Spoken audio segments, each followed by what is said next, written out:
বিবস্ত্র করবে এবং তাকে বেদের চেয়ারে বেঁধে রাখবে। সে চেয়ারটাও সে 17,000 টাকা দিয়ে কলকাতার একটা মার্কেট থেকে কিনে এনেছে। ক্লোরোফর্ম সে কিনে আনছে এবং যে হত্যাকাণ্ডের ভিতরে ছড়ি সেগুলো সিয়াম এনে দিয়েছে ফয়সাল সাদির কাছে। ফয়সাল সাদির বাসায় নিয়ে এসেছে মুস্তাফিজ এবং ফয়সাল সাদি। তারা বাংলাদেশে আসে 19 তারিখ। তারা 19 তারিখ এসে তারা রিং দেন হলো মাস্টারম্যান শাহিনকে, আমরা বাংলাদেশে আসছি, আমরা কোথায় থাকি। তখন শাহিনের একটা বাসা আছে হলো বসুন্ধরা। তারা বসুন্ধরা যায়। বসুন্ধরা যে সে কথা বলে হলো শিমুল ভুঁইয়ার সাথে। শিমুল ভুঁইয়ার সাথে কথা বলতে বলতেই মোবাইলটা বন্ধ হয়ে যায়। তখন তারা একদিকে মোবাইল বন্ধ হয়ে যাওয়ার কারণে শিমুল ভুঁইয়ার মোবাইল বন্ধ হয়ে যায়, শাহিন চলে যায় গেল দেশের বাইরে। আর ওরা মানে এক সময় ট্রাক ড্রাইভার ছিল, এই যে মুস্তাফিজ এবং ফয়সাল। এর মধ্যে ফয়সাল ট্রাক ড্রাইভার ছিল, একটা ট্রাক ছিল। এই কারণে সে ওই পাহাড়ি এলাকা খাগড়াছড়ি, বান্দরবন, ফটিকছড়ি, সীতাকুণ্ড পাহাড়ি এলাকাগুলি সে চিনে। তখন তারা এগুলিতে এখান থেকে তাদেরকে 30,000 টাকা দেওয়া হলো। ওই যে শাহিনীর যে বাসার যে মানে সিকিউরিটি গার্ড, সে তাকে 2 জনকে 30,000 টাকা দিল। এই মুহূর্তে তোমরা ছড়ো। তখন তাদের মোবাইল বন্ধ হয়ে যায়। ওই 30,000 টাকা নিয়ে 2 জনে তারা চলে যায়।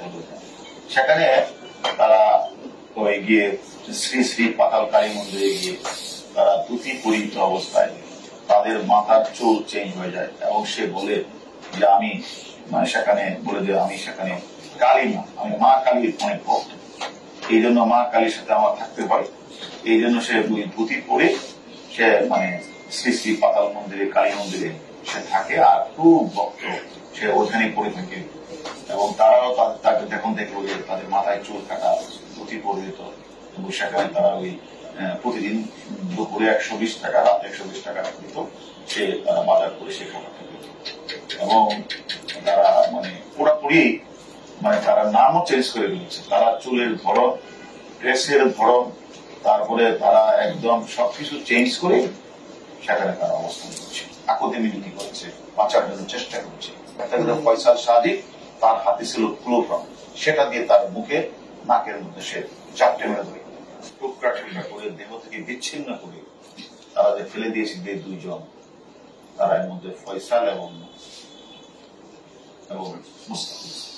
তারা আমাদের কাছে গ্রেপ্তার হয়েছে। আমরা 10 দিনের রিমান্ড করেছি এবং সে প্রাথমিকভাবে সই স্বীকার করেছে। তারপরেও আপনারা যে যে প্রশ্নগুলি করেছেন সেগুলো তাদের কাছে জানতে চাইব এবং জানার পরে পরবর্তী আপনাদের সবগুলি কারণে খুঁটিয়ে দেখছি এবং আমরা রিমান্ডে এনে পুঙ্খানুপুঙ্খ এদেরকেও জিজ্ঞাসাবাদ করব এবং পাশাপাশি এটাও বলতে যে আপনাদেরকে আগেও বলেছি, আবারও বলছি, আমরা আমাদের যে তদন্তকারী কর্মকর্তা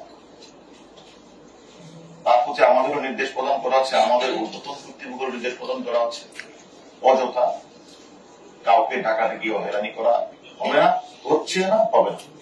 এবং এই ঘটনার সাথে সংশ্লিষ্ট যাদের বিরুদ্ধে আমাদের 160 করে গোয়েন্দা তথ্য এবং বিভিন্ন পারিপার্শ্বিক সাক্ষ্য, ডিজিটাল এভিডেন্স যাদের বিরুদ্ধে আসবে তাদেরকে আমরা মানে আইনের অনুমতি নিয়ে জিজ্ঞাসাবাদ করবো এবং দোষী সাব্যস্ত হলে তাকে ছাড় দেওয়া হবে।